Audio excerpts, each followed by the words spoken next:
ભરૂચમાં પુનઃ એકવાર ટૂંકા ગાળાના ઉછાલી દદાલ વચ્ચે અમરાવતી નદીમાં હજારો માછલા ટપોટપ મોતને ભેટતા તે મોત પાછળ જવાબદાર કોણ છે તે શોધવાને બદલે બે ઇન્ડસ્ટ્રીયલ સંગઠન દ્વારા એકબીજા પર દોષારોપણ કરી ઘટનામાં તેમનો હાથ ન હોવાનું કહી હાથ ખંખેરી રહ્યા છે। ત્યારે પર્યાવરણ પ્રેમીઓ દ્વારા કોર્પોરેટ રાજકારણ બંધ કરી માછલાના વારંવાર મોત પાછળ જવાબદાર સામે કાર્યવાહી કરી કડક સજા કરવા માટે જીપીસીબી તેમજ જિલ્લા વહીવટી તંત્ર પાસે માંગ કરી રહ્યા છે।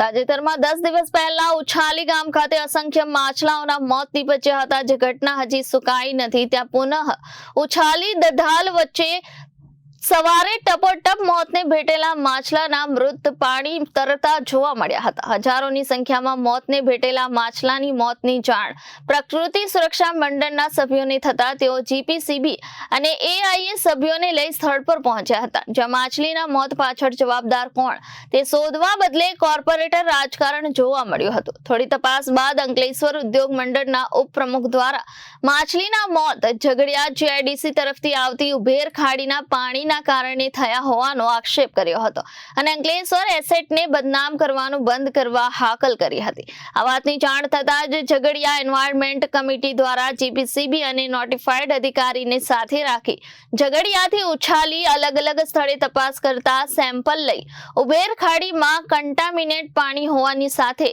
ક્યાંક પણ માછલા મરેલા જોવા ન મળ્યા હોવાનો દાવો કર્યો હતો। ઝઘડિયા જીઆઈડીસીના પાણીથી માછલાના મોત ન થયા હોવાનો સૂર વ્યક્ત કર્યો હતો।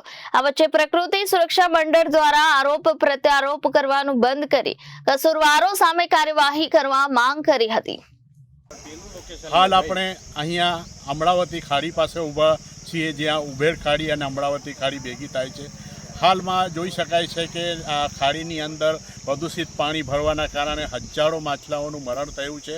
આ પ્રદૂષિત પાણી હાલમાં પણ ચાલુ છે। માછલાઓની એ મૃત અવસ્થા જોતાં લાગે છે કે મોડી રાતના આ છોડવામાં આવ્યું હોય, ગમે તે કારણ હોય, એ કોઈએ છોડ્યું છે કે કશું છે, આ તપાસનો વિષય છે। આ અગાઉ પણ વાલિયા સુગરમાંથી પકડાયું હતું, એ અગાઉ પણ બીજા અનેક બનાવો બન્યા છે। અમે જીપીસીબીને વિનંતી કરીએ છીએ કે આની તપાસ કરવામાં આવે કે કાયમ અમરાવતી ખાડીની અંદર જ આ બનાવો બનતા છે, તો આ બનાવો બનવા પાછળનું કારણ શું છે? આના પાછળ અહીંયા એક બાજુ વાલિયા સુગર તરફથી આવે છે, એક બાજુ ઝઘડિયા જીઆઈડીસીની કુબેર ખાડી તરફથી આવે છે। આ જીપીસીબી એ તપાસ કરવાનો વિષય છે કે ખરેખર આ પાણી ક્યાંથી આવે છે, આ ગુનેગારો કોણ છે એને શોધવામાં આવે અને કાયમી રીતે આ પ્રશ્નનો અહીંયા જોઈ શકે જળચર પ્રાણીઓનું મૃત્યુ થયું છે। આ પાણી ભૂગર્ભમાં જશે, પશુ પક્ષીઓ પણ આ પાણીનો ઉપયોગ કરે છે, સિંચાઈમાં પણ આ પાણીનો ઉપયોગ થાય છે। આ 6 જૂને આપણે પર્યાવરણ દિવસ ઉજવવાની તૈયારી કરી રહ્યા છીએ। કલેક્ટર કચેરીઓમાં આ બાબતની અનેક તૈયારીઓ થઈ છે, ત્યારે આવા સંજોગોમાં જો આપણે આ રીતના વારંવારના બનાવ બનતા હોય તો પર્યાવરણનું આપણે જતન કઈ રીતે કરવાના અને કઈ રીતે પર્યાવરણ આપણું જળ છે તો જીવન છે આપણું, આ પાણી ભૂગર્ભમાં જશે, આ જ પાણી માનવ પણ પીએ છે, તો આની ઉપર તાત્કાલિક અસરથી કાર્યવાહી કરીને હવેથી આ બંધ થવું જોઈએ એવી અમારી માંગ છે।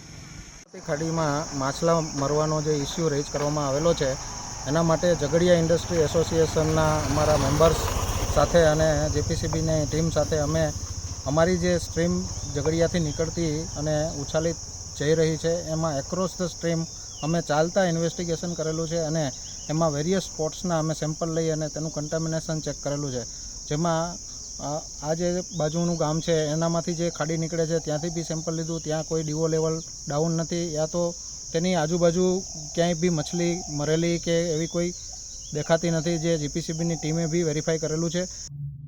Bureau report Janadesh news Bharuch.